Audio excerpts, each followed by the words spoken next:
Salut à tous et bienvenue dans cette nouvelle vidéo, ici Spartan pour digitalpainting.school, accompagné du sublissime Leonardus. Dans cette vidéo, je vais tester la toute nouvelle tablette graphique de la marque Huion qui s'appelle Inspiroy Q11K. Un nom très facile à retenir, je te l'accorde.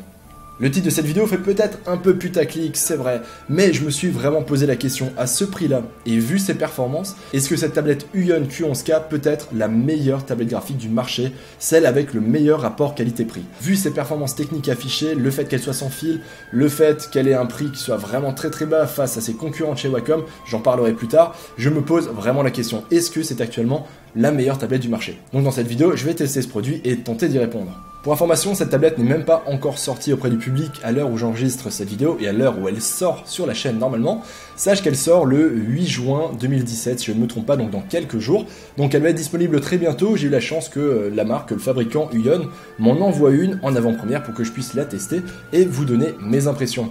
Alors d'ailleurs, je précise tout de suite une chose très importante, c'est que je ne suis pas payé pour faire cette vidéo. Voilà, c'est pas une vidéo sponsorisée, c'est pas une vidéo de pub, c'est simplement une vidéo où je vais tester cette tablette et donner mon avis honnête. Donc j'insiste bien là-dessus, je ne suis pas payé, mon avis est honnête, s'il y a des trucs qui ne me plaisent pas, je le dirai, et au contraire, si je vous dis que je suis super satisfait, c'est que c'est vraiment sincère.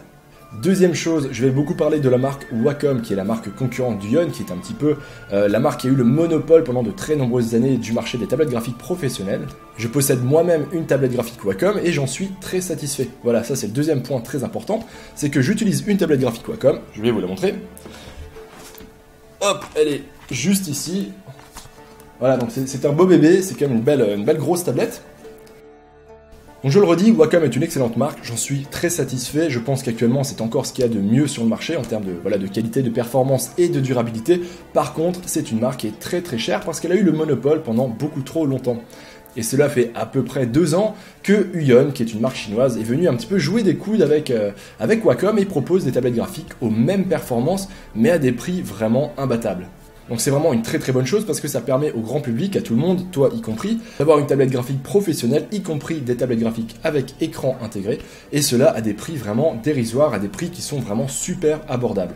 Et pourtant, la qualité de ces produits ne fait qu'augmenter, les performances techniques sont égales à celles de chez Wacom, donc Wacom devrait, à mon avis, réagir assez vite, parce que Huion prend de l'ampleur et ça fait déjà 1 an ou 2 que je conseille vraiment les tablettes Huion à tous ceux qui ont un petit budget. Tu as raison, Leonardus, revenons-en à nos moutons, je suis là non pas pour raconter ma vie ou pour vous parler du marché des tablettes pendant 2 heures, mais pour parler du tout nouveau modèle de chez Huion, qui s'appelle Inspiroy Q11K. Je crois que je n'arriverai jamais à le prononcer rapidement. Donc pour info, je ne l'ai pas encore testé, je ne l'ai même pas encore déballé, je vais le faire avec vous, on va regarder ce que ça donne, et ensuite je vais installer les drivers, faire quelques tests sur Photoshop et pourquoi pas un petit speed painting, histoire de dompter un petit peu la bête, et de pouvoir donner un avis vraiment construit et honnête. Allez, je te propose qu'on commence tout de suite. Alors voici ici le carton de la tablette graphique, donc déjà on peut voir que le modèle est plus petit que ma tablette graphique actuelle qui est une Wacom Intuos Pro large, donc un grand modèle qui est, si je ne me trompe pas, de 4e ou 5e génération. Donc déjà elle est un peu plus petite, le carton est relativement neutre, c'est un carton, voilà, je sais c'est un commentaire très utile. Donc on va la sortir de sa jolie boîte, hop si j'y arrive. Et nous y voilà, donc là on a le carton de la tablette, donc déjà ça laisse présager un design plutôt sympa, j'ai l'impression que Huion a fait de gros efforts de ce côté-là. Hop, et voilà. Donc là on ouvre la jolie boîte, si j'arrive, je pose le couvercle, qu'est-ce qu'on a? Un petit mot qui me dit merci, super, blablabla. Ok, très bien. Donc, on a en dessous la tablette graphique, voilà, qui est emballée dans son petit carton. On va sortir ça tout de suite, on va regarder à quoi elle ressemble. Ça a l'air très sympa en tout cas, ça a l'air d'être un bel objet. Voici donc la bête, voilà, je l'ai sous les yeux. Je vais te la montrer, donc tu peux voir qu'elle est de taille moyenne, elle est assez grande, elle a un format qui est très horizontal. Et je pense d'ailleurs qu'il doit être assez pratique avec des écrans vraiment très larges, notamment les écrans de type 21/9 comme ceux que j'utilise. Donc on va tester ça après. Le plastique donne une impression de solidité, voilà, ça a l'air assez solide, donc c'est pas parce que c'est une marque chinoise que c'est forcément de la camelote. En tout cas on va tester après, on verra bien. Mais voilà, première impression c'est que le design est assez sympa. Niveau design et finition, on est quand même en dessous de Wacom. Clairement, je pense que là en toute honnêteté, C'est un bel objet, mais c'est quand même beaucoup moins beau et soigné et épuré que ce que fait Wacom. Cela dit, c'est pas ça, je pense, le critère le plus important, c'est avant tout les performances et le confort d'utilisation. Et je pense aussi la durabilité. Mais ça, malheureusement, je ne pourrais pas le tester dans cette vidéo. Ensuite, on regarde ce qui reste dans le carton. Donc, on a le CD, j'imagine, d'installation avec le driver. On va regarder ça. Effectivement, driver. Et dans la petite pochette, c'est en fait un guide d'installation rapide. Donc, je pense que je peux m'en passer. En tout cas, je l'espère. Sinon, c'est assez décevant. Un joli petit carton noir. Qu'est-ce que ça va être? J'ai l'impression que c'est Noël avec tous ces emballages. Voilà, donc là on a des câbles par milliers, donc port USB. Ici on a sûrement le chargeur du stylet, donc ça je vais en parler après. Ça doit être le stylet, il y a un joli petit symbole graphique qui me l'indique. Voilà donc la bête, le fameux stylet, donc qui a été revu, qui a été apparemment redesigné pour cette nouvelle tablette, pour cette nouvelle version. Donc j'ai vraiment l'impression qu'Uion s'améliore vraiment chaque année. On peut voir aussi qu'on a pas mal de mines de rechange. Donc ça c'est toujours bien d'en avoir, c'est toujours très agréable, très pratique. De toute manière, si jamais elles sont usées et qu'il faut en racheter, en général ça ne coûte vraiment pas cher. Et enfin ici, petit ustensile et pas des moindres, j'ai l'émetteur récepteur sans fil de la tablette graphique. Car oui, ce modèle, j'en ai pas encore parlé, mais ce modèle est une tablette graphique sans fil. Donc on va tester ça, on va voir si ça marche bien, on va voir si tout se passe comme c'est censé l'être. Donc cette tablette graphique Q11K est quand même une tablette graphique de qualité vraiment professionnelle. Elle a plus de 8100 niveaux de pression au niveau du stylet, donc c'est vraiment énorme. Je crois même que c'est plus que ma Wacom actuelle, qui n'est pas toute récente, qui a maintenant bien 2-3 ans, peut-être même un peu plus. Donc 8000 niveaux de pression, c'est autant que les toutes dernières Wacom. Il a l'air plutôt agréable à tenir en main. J'ai une petite préférence quand même pour la matière de mon stylet Wacom, qui a une matière qui accroche plus au niveau des doigts. Donc là déjà, c'est sympa, mais on sent qu'une qualité un petit peu inférieure, on sent que le matériau est moins agréable, ça glisse un peu plus. Bon, c'est du détail. Autre chose qu'il faut savoir, le stylet ici est rechargeable. Sur les stylets de la marque Wacom, il n'y a en fait pas besoin de recharger les stylets, ça fonctionne avec une autre technologie qui fonctionne, je crois, sur un système d'aimant. Peu importe, on va pas rentrer dans les détails, mais ceux-là, il faut les recharger. Cela dit, l'autonomie est extrêmement longue, j'ai plus les chiffres en tête, mais il suffit de brancher là derrière le petit connecteur par USB pour le recharger. Et enfin, le tout dernier objet qui était inclus dans ce carton était celui-ci, c'est le socle du stylet. Donc stylet qu'on peut mettre dedans à la verticale ou alors le poser comme ça à l'horizontale. Donc ça c'est une question de préférence. Moi je l'ai toujours mis à la verticale comme pour les stylets Wacom. Donc ça c'est plutôt agréable, ça bouge un petit peu, c'est bizarre. Mais en tout cas le design du socle est plutôt sympa. Celui-ci, hop, on peut l'ouvrir et à l'intérieur je vais placer les mines de rechange. Voilà, une fois qu'on a mis toutes les mines de rechange à l'intérieur du socle, ça ressemble à ça. On dirait un petit porte-fusée avec plein de fusées prêtes à décoller. Je sais Leonardus, effectivement, j'aurais mieux fait de me taire. Voilà, donc là, on le referme, je mets le stylet dedans et je vais brancher maintenant la tablette graphique. Alors, voilà la bête. Donc pour information, j'ai installé les drivers, j'ai ensuite branché le petit émetteur récepteur sans fil, j'ai allumé la tablette graphique ici, sur le côté, avec son petit interrupteur on-off. Voilà, je pense qu'on le voit bien. Et là, j'ai une petite lumière qui s'est allumée, une petite LED. Voilà, donc là, on la voit lorsque j'allume. Donc là, la petite LED s'est allumée, c'est en route. Et je voulais quand même comparer, vous montrer en fait la taille de la tablette graphique par rapport à ma Wacom Intuos Pro large, histoire que vous puissiez vous faire une petite idée. Alors, je vais vous montrer ça tout de suite. Donc voilà la Wacom Intuos Pro large. Je vais maintenant poser la tablette dessus, histoire que vous puissiez voir la taille de cette tablette Uion Q11K. Hop, je la pose par-dessus. Donc là, comme ça, on peut se rendre parfaitement compte de la différence de taille entre celle-ci et celle qui est en dessous. Donc on peut voir ici, au niveau des tailles des surfaces tactiles, que la différence n'est pas non plus énormissime, sachant que sur la Wacom, la taille de la surface tactile est uniquement à partir ici de ces coins. Donc là, ce coin avec ce repère, celui-ci ici, et uniquement ici à la droite. Donc c'est-à-dire que ce n'est pas toute la surface qui est utilisée, toute cette bande ici sur le côté ne sert à rien du tout. Je ne sais pas du tout pourquoi d'ailleurs. Et le bas non plus. Et donc ici, on a la surface tactile qui est finalement relativement proche de celle de la Wacom Intuos large. Donc là, tu as pu voir visuellement la différence de taille entre une Wacom Intuos large et cette nouvelle Uion Inspiroy Q11K. Décidément, ce nom est imprononçable, il est vraiment dégueulasse. Donc elle est à peine plus petite et en fait, sa surface tactile à cette Uion Inspiroy Q11K est de 27,94 cm de large. C'est 11 pouces, donc c'est quasiment 28 cm. À titre de comparaison, une Intuos Pro Medium, donc de taille intermédiaire, a une surface active de seulement 22 cm de large sur 15 cm. Donc ça veut dire qu'elle fait quand même presque 6 cm de plus en largeur qu'une Wacom Intuos Pro de taille médium. Elle a autant de niveaux de pression, à savoir 8192 niveaux de pression dans le stylet. Donc ça veut dire que les performances techniques sont les mêmes, la surface tactile est plus grande, vraiment carrément plus grande, ce qui va sûrement offrir plus de confort. En tout cas, je vais tester ça tout de suite. Cette tablette est également sans fil, ça a été reconnu tout de suite chez moi, en tout cas sur Windows, il n'y a pas eu le moindre problème. Une fois le driver mis, je l'ai branché, j'ai appuyé sur On et ça a très bien fonctionné.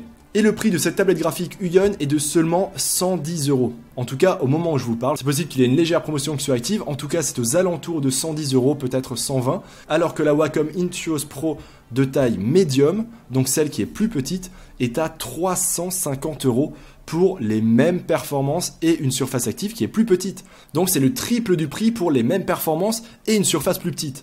Voilà ce qui justifie pour moi le titre de cette vidéo. Allez, on passe à la suite.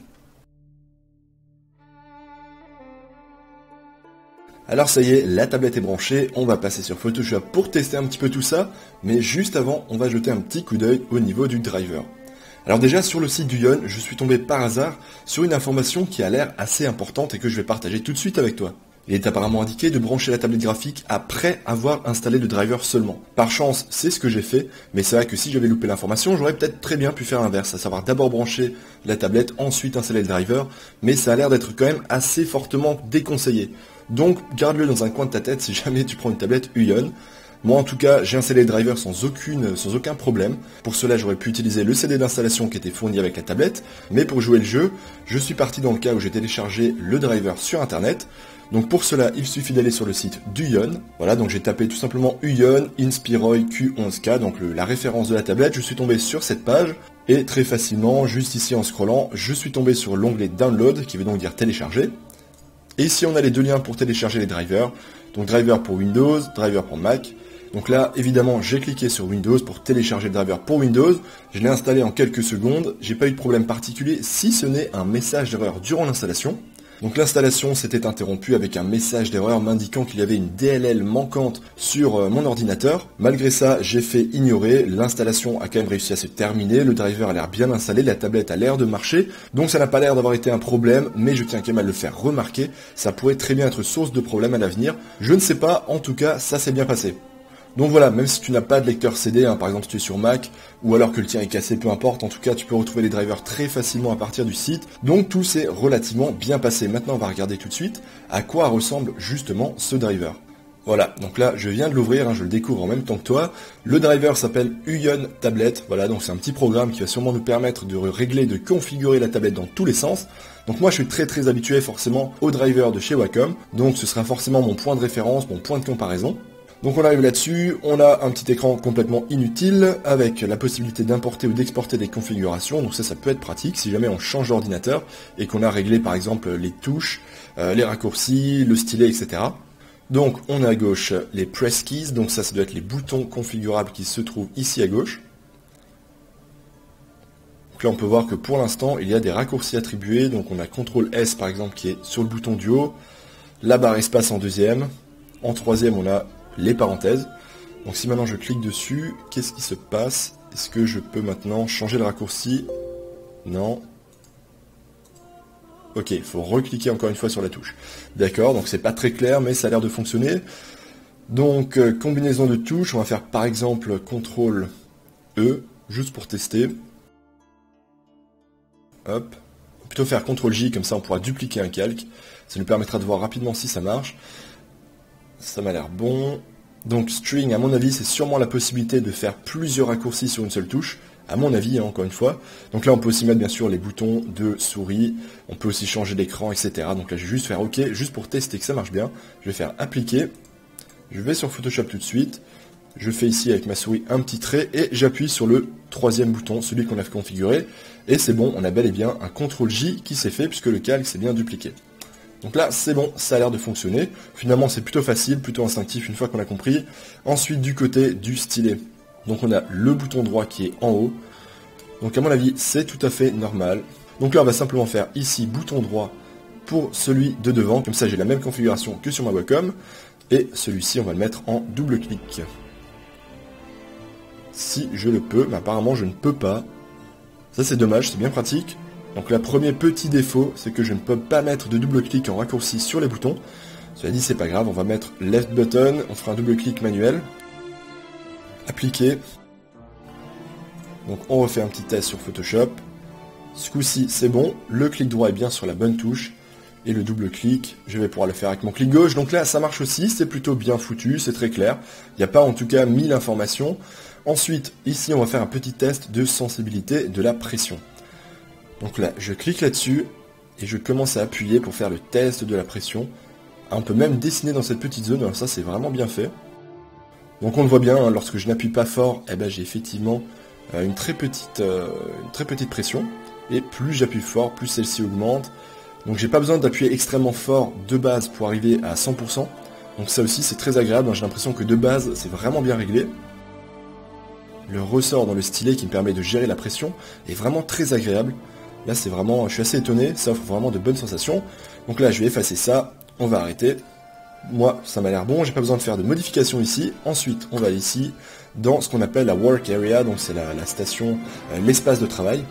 Donc là on peut voir en bas la surface active de ma tablette et au-dessus tout mon écran, donc tu vois qui est vraiment très grand, on a du 3440 par 1440 et c'est donc cette partie là qui permet, tout comme d'ailleurs chez Wacom, de changer l'orientation par exemple de la tablette graphique par rapport à l'écran, ou alors de ne faire s'activer la tablette graphique que sur une portion de l'écran si maintenant on voulait pas l'écran.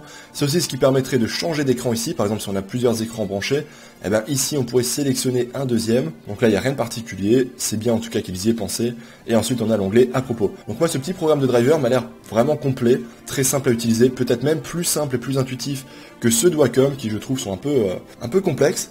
Donc pour l'instant tout a l'air de marcher, je touche du bois, on va faire OK et on va commencer tout de suite à tester sur Photoshop. Donc là j'ai un brush standard tout à fait classique, je vais prendre du noir et je vais commencer mes petits tests. Donc là je fais un premier passage avec. Alors déjà le premier constat c'est que je suis vraiment agréablement surpris par le confort du stylet, par les bonnes sensations qu'il offre. J'ai l'impression que la gestion de la pression est d'une précision vraiment incroyable. Donc sachant que moi je suis habitué, comme je l'ai dit, à ma Wacom Intuos Pro, qui a peut-être à peu près 3 ans, je ne sais pas, en tout cas qui n'avait que 4000 niveaux de pression, tandis que celle-ci en a 8000. Et très sincèrement, en grand sceptique que je suis, je pensais vraiment que c'était plus un outil marketing qu'autre chose, mais apparemment, force est de constater qu'il y a quand même une très légère différence, c'est quand même vraiment agréable. De plus, les sensations du stylet sur la tablette, pareil, sont vraiment agréables. Le ressort est vraiment bien géré, je trouve. Ça glisse bien, ça glisse tout seul, c'est super agréable. Donc là, encore un très bon point pour cette tablette. Vraiment nickel, ça fonctionne bien. En tout cas, l'installation, pour ma part, a vraiment été super rapide. Je l'ai vraiment déballé. J'ai installé le driver en quelques clics. J'ai branché la tablette, ensuite j'ai passé le petit bouton sur On. Et voilà, je peux déjà l'utiliser. C'est vraiment facile, vraiment rapide, intuitif. Le matériel a l'air de bien fonctionner, donc là je suis vraiment agréablement surpris. Je pense qu'on va tester ça d'ailleurs tout de suite un peu plus en détail avec un petit speed painting qu'on va faire très rapidement, je vais faire ça tout de suite, histoire de voir un petit peu ce qu'elle a dans le ventre. Une autre petite information avant que je commence à peindre de quelque chose, pareil, qui m'a agréablement surpris, je m'y attendais pas vraiment, c'est le côté sans fil. Donc moi, j'étais pas sur une tablette sans fil, j'étais sur ma Wacom Intuos Pro, qui a un câble sur le côté droit, et pour être honnête, ça ne m'a jamais dérangé, parce qu'évidemment, lorsque je peins, lorsque je fais du painting, je m'amuse pas à déplacer ma tablette graphique dans tous les sens, à la tourner, à la faire voler, donc en soi, c'est pas quelque chose de gênant. Mais c'est vrai que le petit avantage de ne pas avoir de fil, c'est non seulement plus esthétique sur le bureau, c'est moins encombrant, mais c'est aussi assez pratique et assez agréable lorsqu'on veut débrancher sa tablette, lorsqu'on s'en sert pas. Mine de rien, c'est un petit bonus supplémentaire. Et l'autre chose par contre qui est vraiment très pratique, et ça j'y aurais jamais pensé, c'est le fait que la surface active, comme je te l'ai montré, est presque aussi grande que celle d'une Wacom Intuos large. Donc elle est vraiment assez grande, mais en revanche, la partie en plastique, tout le reste autour est beaucoup plus petit que sur la Wacom Intuos. Car comme je te l'avais montré avant sur la Wacom Intuos, on a non seulement la zone active qui est plus large et qui est inutile sur les côtés et en dessous, et en plus de ça, on a un gros plastique au bord qui rajoute encore de l'épaisseur au produit. Et ça, on ne l'a pas du tout sur la tablette Uion, et mine de rien, c'est super agréable parce qu'elle prend beaucoup moins de place sur le bureau. Et pour moi qui n'utilise pas du tout les touches programmables de la tablette, mais qui est toujours la main gauche sur mon clavier, c'est super agréable parce que du coup mon clavier, il n'est pas à 10 000 km de mon bras gauche à cause de la tablette, il est beaucoup plus près, il est beaucoup plus proche, parce que la tablette prend moins de place. Voilà, ça peut paraître être un détail, moi-même je n'y avais pas pensé, mais en fait c'est super agréable lorsqu'on l'utilise beaucoup. Donc là, très bon point pour Uyon, une tablette beaucoup plus compacte, beaucoup plus pratique à utiliser. Maintenant, je vais fermer ça, on va changer de document, je vais passer ici sur ce PSD. Je ferme ces tests et je vais faire ici un petit speed painting où je vais m'amuser à reproduire le keyframe de Game of Thrones. Donc si j'ai choisi ça, c'est pour participer en même temps au nouvel exercice hebdomadaire sur digitalpainting.school, puisque chaque semaine, il y a un exercice qui est donné aux membres à réaliser. Et cette semaine, c'est de partir d'une capture d'écran de Game of Thrones et de la reproduire le plus fidèlement possible en digital painting. Donc là, c'est ce que je vais faire, je me crée un nouveau calque, j'ai préparé mon PSD juste avant, et là, c'est vraiment l'occasion de tester maintenant cette tablette, de voir vraiment ce qu'elle a dans le ventre. Alors déjà, première chose, je trouve que les boutons qui permettent justement d'ouvrir ici ce panneau sont vraiment durs. Donc là, il faut vraiment que j'appuie fort pour les ouvrir. J'ai même l'impression que ça ne marche pas à chaque fois, je sais pas, ou alors c'est parce qu'il est déjà ouvert. Mais le bouton sur la tablette est assez capricieux. En fait, il faut vraiment appuyer dessus d'une manière précise en fait. C'est-à-dire que si on n'appuie pas parfaitement en étant face dessus, il s'ouvre pas. Il faut appuyer aussi assez fort. Voilà, donc ça c'est petit défaut pour moi. Je préfère largement le bouton de la tablette Wacom qui est beaucoup plus agréable, qui s'active plus facilement. Bon, cela dit, c'est pas grave, je pense qu'on s'y habitue sûrement très vite. Mais voilà, petit bémol. Donc là, ça a l'air de marcher. Mon document est beaucoup plus grand, bien sûr, que le précédent. Là, tu vois que si je zoome à 100%, je suis à cette taille-là. J'espère que ça ne créera pas de ralentissement. Donc là, c'est parti. On va changer de brush. Je vais commencer avec mon brush carré craie texturé. Je vais sélectionner bien sûr la couleur sans utiliser la pipette. Juste vérifier, j'ai l'impression que c'est du bleu, effectivement. Donc on agrandit ça. Donc là le bouton marche bien, effectivement. Il faut juste s'y habituer, il faut vraiment appuyer sur le bouton avec un angle vraiment précis. C'est assez déstabilisant au début. Donc là c'est un peu lent, je vais baisser la taille du document.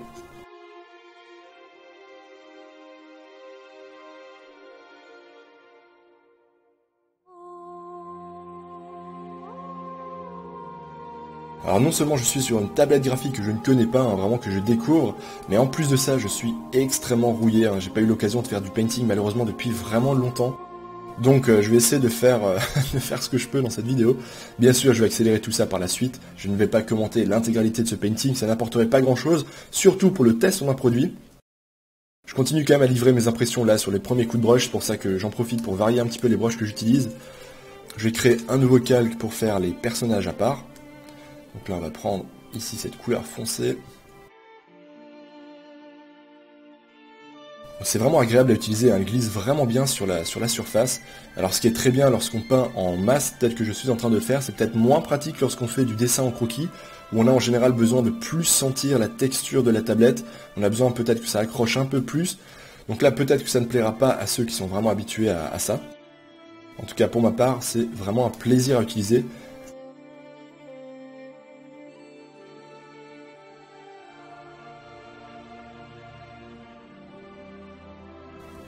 Ok, je reviens sur le fond, je vais changer de brush encore une fois pour voir si je retrouve mes sensations habituelles, même avec des brushes qui ont des réglages un peu différents. C'est vraiment super agréable, le niveau de pression est vraiment dingue. Il y a une fidélité par rapport à la pression sur la tablette qui est vraiment incroyable. Donc je vais changer de brush, on va repartir là-dessus, je vais prendre du gris clair.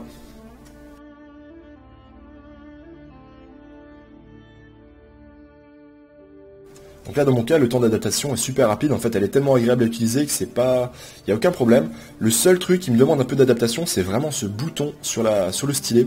Donc là par contre j'ai vraiment du mal avec, il faut vraiment que je m'habitue à bien l'utiliser, donc là vraiment petit bémol.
c'en est terminé de ce petit speed painting. Bien sûr, c'est encore loin d'être fini, il y a encore plein de défauts, on pourra améliorer et continuer à détailler indéfiniment.